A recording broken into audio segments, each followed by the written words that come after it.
श्री गणेशाय नमः. मागील अध्यायात आपण महाशिवरात्रीचे महात्म्य ऐकले. आता तिसऱ्या अध्यायाला आपण सुरुवात करणार आहोत. नैमिषारण्यात शिवलीलामृत ऐकण्यासाठी जमलेल्या शौनकादी ऋषीमुनींना पुराणिक सूत कथा सांगू लागले. सूत म्हणाले, पूर्वी इक्ष्वाकू वंशात मित्रसह नावाचा एक थोर धर्मशील राजा होऊन गेला. तो अत्यंत कीर्तिवंत आणि यशवंत होता. सर्व वीर पुरुषात तो श्रेष्ठ, वेद पारंगत, अत्यंत बलवान, शूर, उत्साही, उद्योगी व अत्यंत दयाळू होता. त्याला शिकारीचा मोठा छंद होता. एकदा तो आपल्या सेनेसह भयंकर अशा वनात शिकार करण्यासाठी गेला. तेथे त्याने अनेक वाघ, सिंह व अन्य अनेक पशु ठार मारले. तो आपल्या रथातून फिरत असताना त्याला एक भयंकर राक्षस दिसला. त्या राक्षसाने राजाला ठार मारले. त्या राक्षसाच्या भावाने आपल्या भावाला ठार मारताना पाहिले. त्यामुळे तो अत्यंत शोकाकुल झाला. त्याला राजाचा अतिशय राग आला. त्याचवेळी त्याने प्रतिज्ञा केली की मी माझ्या भावाच्या मृत्यूचा बदला घेईन. राजा मित्रसह आपल्या नगराला परत आला.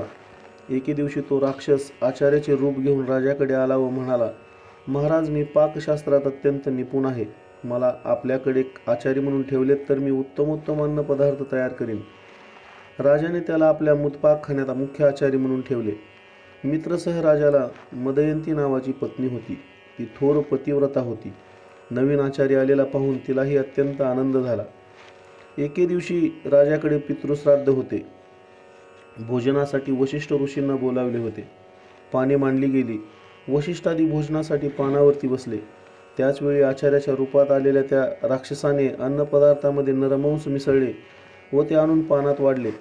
त्रिकालज्ञानी सर्वज्ञ वशिष्ठ ते पाहून अत्यंत क्रुद्ध झाले. त्यांनी मित्रसह राजाला शाप दिला. राजा, तुझा धिक्कार असो. तू मोठा कपटी आणि पापी आहेस. तू मला नरमांस वाढलेस. या पापामुळे तू राक्षस होशील. वशिष्ठांची ही शापवाणी ऐकताच राजाला आश्चर्याचा धक्का बसला. त्याने मुख्य आचार्याला बोलावणे पाठवले, पण तो कपटी राक्षस गुप्त रूपाने वनात पळून गेला.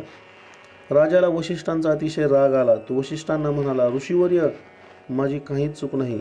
मला यातले काहीही माहीत नाही. असे असताना आपण मला विनाकारण शाप दिलात. आपण माझे गुरु असलात तरी मी आपणास शाप देतो. असे म्हणून हातात शापजल घेऊन राजा वशिष्ठांना शाप देण्यास तयार झाला.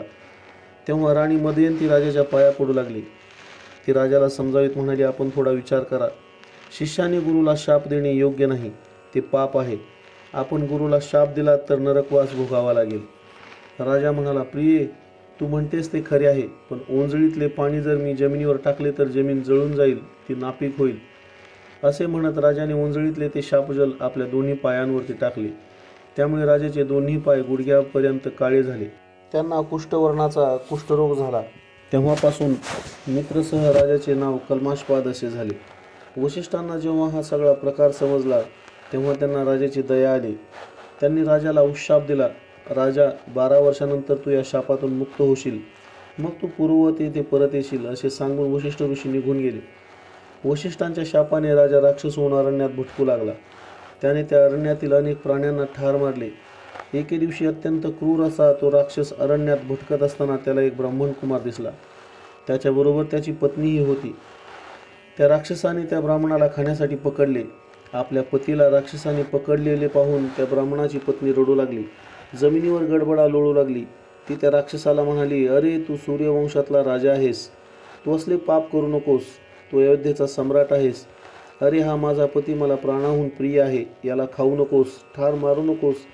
दीनदुःखी लोकांना आधार देणे, त्यांचे रक्षण करणे तुझे कर्तव्य आहे. अरे, तू जर माझ्या पतीला ठार मारलेस तर मला माझ्या या शरीराचा काय उपयोग? माझ्या जगण्याला तरी काय अर्थ आहे? अरे, माझा हा पती वयाने लहान आहे. तो वेद पारंगत आहे. याला जीवदान देण्याने तुला सगळ्या जगाचे रक्षण करण्याचे पुण्य मिळेल. मी ब्राह्मण स्त्री आहे, बालिका आहे. माझ्यावर कृपा कर. त्या ब्राह्मण पत्नीने अशी परोपरी विनवणी केली, पण त्या राक्षसावरती त्याचा काहीही परिणाम झाला नाही. त्याने त्या ब्राह्मण कुमाराला ठार मारले. त्याचे रक्तमांस खाल्ले व त्याची हाडे टाकून दिली. तेव्हा आक्रोश करणाऱ्या त्या पतिव्रतेने आपल्या पतीची हाडे एकत्र गोळा केली, चिता पेटवली व अग्नीत प्रवेश करताना त्या राक्षस रूपात असलेल्या राजाला शाप दिला. अरे दुष्ट पातक्या, तू माझ्या पतीला ठार मारून खाल्लेस, तेव्हा तू सुद्धा तुझ्या पत्नीशी समागम करशील. त्याच क्षणी तुला मृत्यू येईल. असा शाप देऊन तिने अग्नीत प्रवेश केला. वशिष्ठांचा शाप भोगणारा तो मित्रसह राजा 12 वर्षानंतर शापमुक्त झाला. त्याला त्याचे मूळ रूप प्राप्त झाले.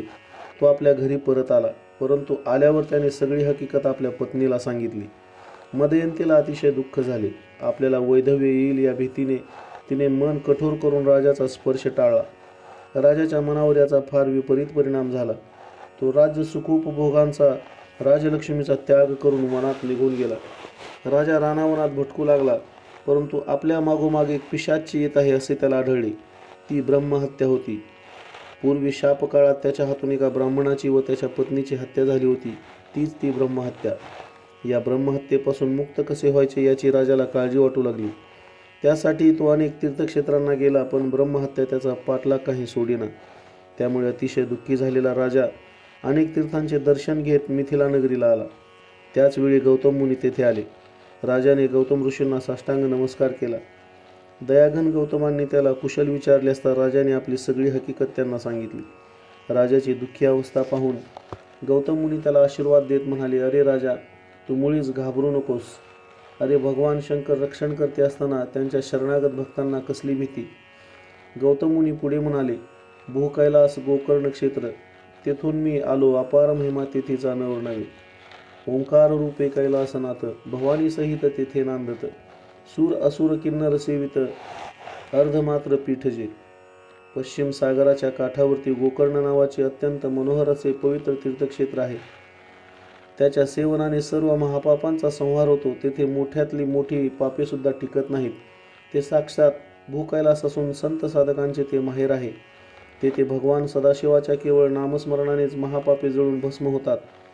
मंदाराचलावर व कैलास पर्वतावर ज्याप्रमाणे भगवान शंकरांचे वास्तव्य असते, तसेच गोकर्ण क्षेत्रातही भगवान शंकरांचे अखंड वास्तव्य आहे. हे गोकर्ण क्षेत्र कसे निर्माण झाले, त्याचे महात्म्य काय असे राजाने विचारले असता गौतम मुनी गोकर्ण क्षेत्राची अत्यंत पवित्र कथा सांगू लागले. गोकर्ण म्हणजे साक्षात भूकैलास. तेथे भगवान महादेव महाबल नावाने वास्तव्य करीत आहेत. म्हणून या क्षेत्राला गोकर्ण महाबळेश्वर असे म्हणतात. रावणाने कठोर तपश्चर्या करून जे शिवलिंग मिळवले होते, त्याची गणेशाने गोकर्ण क्षेत्री स्थापना केली. सनक सदानंदी महात्मे तेथे भगवान शिवाची आराधना करतात. या ब्रह्मांडात गोकर्णासारखे दुसरे क्षेत्र नाही. तेथे अगस्त्य मुनींनी तपश्चर्या केली आहे. तेथे सर्व देवदेवतांचे वास्तव्य आहे. ब्रह्म, विष्णू, भगवान कार्तिकेय व गणेश यांचेही वास्तव्य आहे. या गोकर्ण क्षेत्रात कोटी कोटी शिवलिंगे आहेत. तेथे पावलोपावली असंख्य तीर्थे आहेत.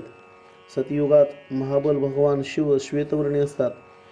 त्रेतायुगात लाल वर्णाचे, द्वापार युगात पीतवर्णाचे व कलियुगामध्ये श्यामवर्णाचे आहेत.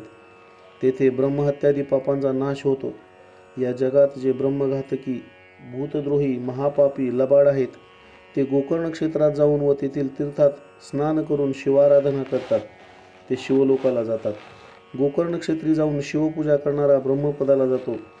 रविवार, सोमवार व बुधवार युक्त अमावस्येला गोकर्ण क्षेत्री स्नान, दान, पितृतर्पण, शिवपूजा, जप, होम व ब्राह्मण सत्कार केला असता अनंत फल प्राप्त होते. प्रदोषकाळी तेथे शिवपूजा केली असता मोक्षाची प्राप्ती होते. या गोकर्ण क्षेत्रासंबंधी अतिशय पवित्र अशी ही कथा आहे. लंकाधिपती रावणाच्या आईचे नाव कैकसी. ती थोर शिवभक्त होती. दररोज शिवलिंगाची पूजा केल्याशिवाय ती पाणीसुद्धा पित नसे.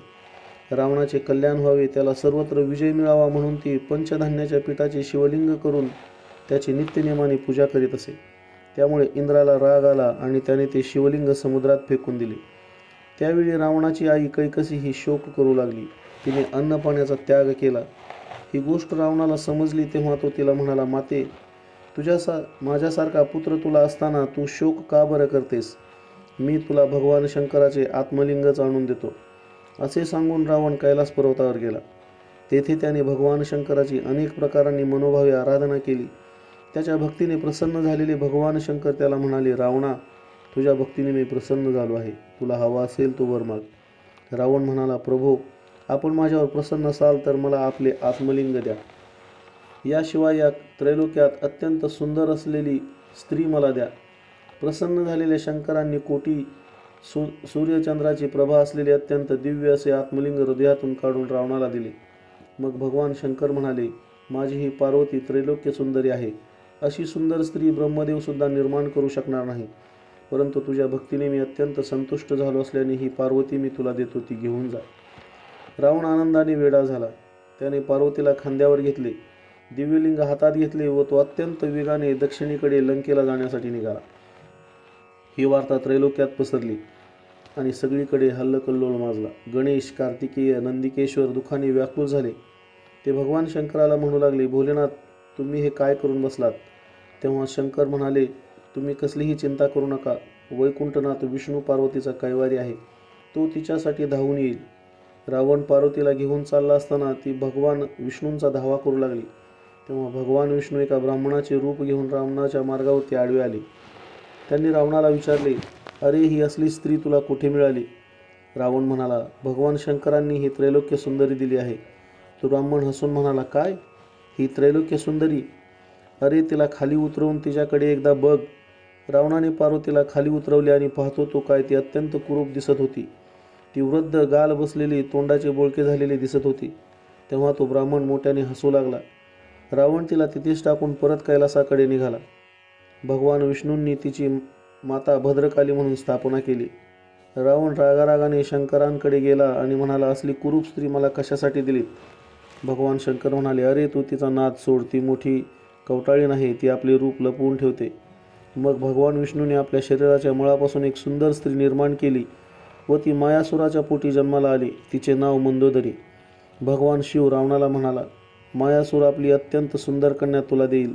तिच्या ठिकाणी सप्तकोटी मंत्राचे सामर्थ्य आहे आणि तिच्यामुळेच तुला विजय मिळेल.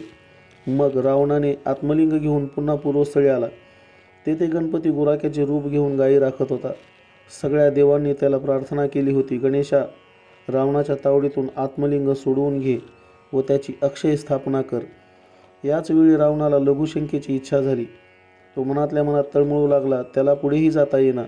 हे आत्मलिंग कधीही खाली ठेवू नकोस असे भगवान शंकरांनी त्याला बजावले होते आणि लिंग हातात घेऊन लघुशंका करणे तर महापाप. आता काय करावे ते रावणाला समजेना. इतकेत त्याला गुराख्याच्या वेशात असलेला श्री गणेश दिसला. रावण त्याच्याजवळ जाऊन म्हणाला, अरे, हे लिंग थोडा वेळ सांभाळतोस का? मी जरा लघुशंका करून येतो. गणेश म्हणाला, नाही रे बाबा, माझ्या गाई रानुमाळ धावत आहेत. तुला लघुशंका कराव्यास किती वेळ लागेल मला माहीत नाही, तेव्हा मी तुझे आत्मलिंग नाही सांभाळू शकत. रावण विणविणीच्या स्वरात म्हणाला, अरे, मी अगदी एका क्षणात परत येतो. कृपा करून एक क्षणभर हे लिंग हातात घेऊन उभा राहा. गणेश म्हणाला, ठीक आहे, मी तुला 3 हाका मारीन. त्याच्या आत आलास तर ठीक, नाहीतर मी ते शिवलिंग जमिनीवर टाकून निघून जाईन. रावण कबूल झाला. तो गणेशाच्या हाती लिंग देऊन लघुशंकेला गेला. पण काय आश्चर्य, 1 घटिका झाली तरी रावणाची लघुशंका संपेना. तेव्हा गणेश म्हणाला, ये रे लवकर, हे तुझे शिवलिंग घे. माझ्या गायी निघाल्या आहेत. परंतु रावणाची लघुशंका काही संपेना. तो हात उंचावून थांब थांब आलोच असे सुचवित होता. 2री घटिका झाली तरी रावण उठेना. 3री घटिका झाली तरी रावण उठेना. गणेश मोठ्यांदा म्हणाला, अरे राक्षसा, तुझे हे लिंग लवकर घे. अशी शेवटची हाक मारून गणेशाने ते लिंग जमिनीवर टाकले. ते अगदी अक्षय राहिले. ते अगदी पृथ्वीशी एकरूप झाले. रावण धावतच आला. ते लिंग जमिनीवर टाकलेले पाहून तो संतापला, दुःखी झाला. त्याने ते लिंग उपटण्याचा प्रयत्न केला. अवघी पृथ्वी डळमळली, परंतु लिंग काही हालेना. तेवढ्यात गुराख्याच्या गणेशात रूपातला गणेश गुप्त झाला. सगळ्या गायी पृथ्वीच्या पोटात लपल्या. रावणाने रागाने एका गायीचा कान पकडला, पण तोही हाती आला नाही. मग रावणाने तेथेच त्या आत्मलिंगाची पूजा केली. तेव्हापासून ते लिंग गोकर्ण महाबळेश्वर या नावाने प्रसिद्ध झाले. मग रावणमाता कैकसी देखील दररोज तिथे जाऊन त्या लिंगाची पूजा करू लागली. हे आदिलिंग आहे असे समजून सगळे देवऋषी त्या लिंगाची पूजा करतात. रावण, कुंभकर्ण, बिभीषण यांनी तेथे अनुष्ठाने केली. त्यामुळेच रावणाने सगळ्या देवांना जिंकले. भगवान शिवाच्या कृपेने त्याला मंदोदरी, पराक्रमी पुत्र व अपार संपत्ती प्राप्त झाली. अशा प्रकारे गौतम ऋषींनी कल्माशपादाला गोकर्ण क्षेत्राचा इतिहास सांगितला. ते म्हणाले, राजा, अशा या गोकर्ण क्षेत्राचे महात्म्य ब्रह्मदेवसुद्धा वर्णन करू शकणार नाही. मी त्याच क्षेत्रातून आलो आहे. मिथिलेश्वराच्या यज्ञासाठी येत असताना एक मोठी अद्भुत घटना घडली. एका वडाच्या झाडाखाली आम्ही बसलो असता त्यावेळी तिथे एक अत्यंत अपवित्र रोगग्रस्त चांडाळीण पडलेली दिसली. तिचे सगळे शरीर रोगाने जर्जर झाले होते. ती अंध होती. तिच्या शरीराला कुष्ठरोग झालेला होता आणि सगळीकडे त्याची दुर्गंधी पसरली होती. तिच्या हातापायांची बोटे झडून गेली होती. तिला अन्न पाणी काहीच मिळालेले नसावे. तिचे दात पडलेले होते. नाक कान झडून गेले होते. शरीरात किडे पडले होते.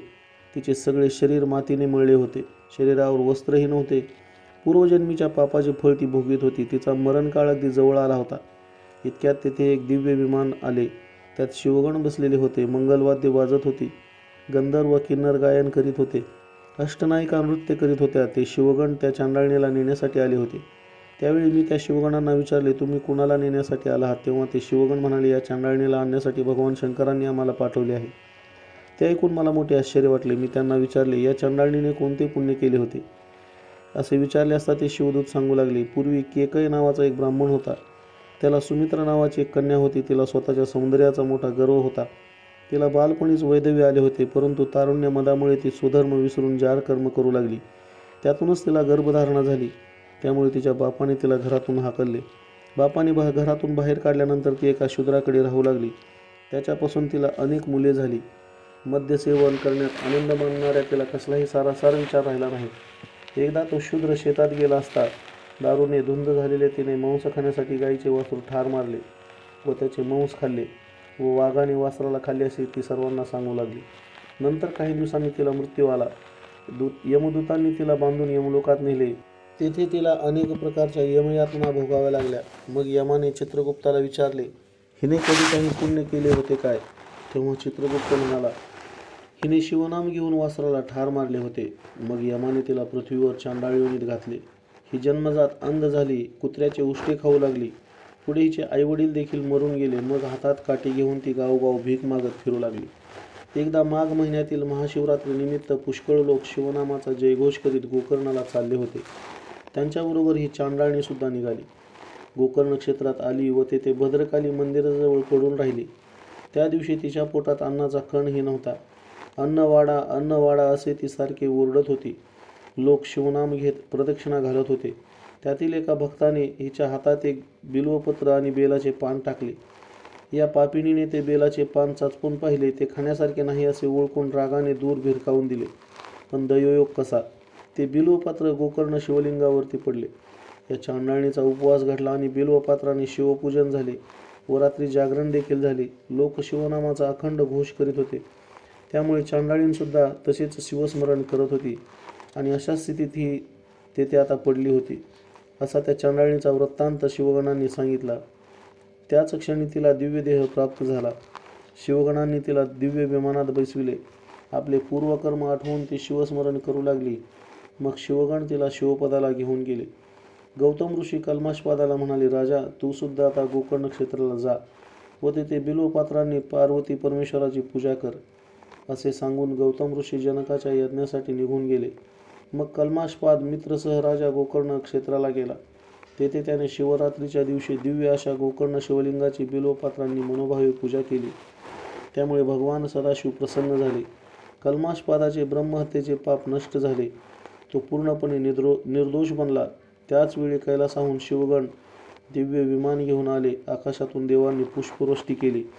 कल्माशपादाला दिव्य देह प्राप्त झाला. शिवगणांनी त्याला दिव्य विमानातून शिवपदाला नेले. तेथे त्याला भगवान सदाशिवाची स्वरूपतामुक्ती प्राप्त झाली. तो शिवस्वरूप झाला.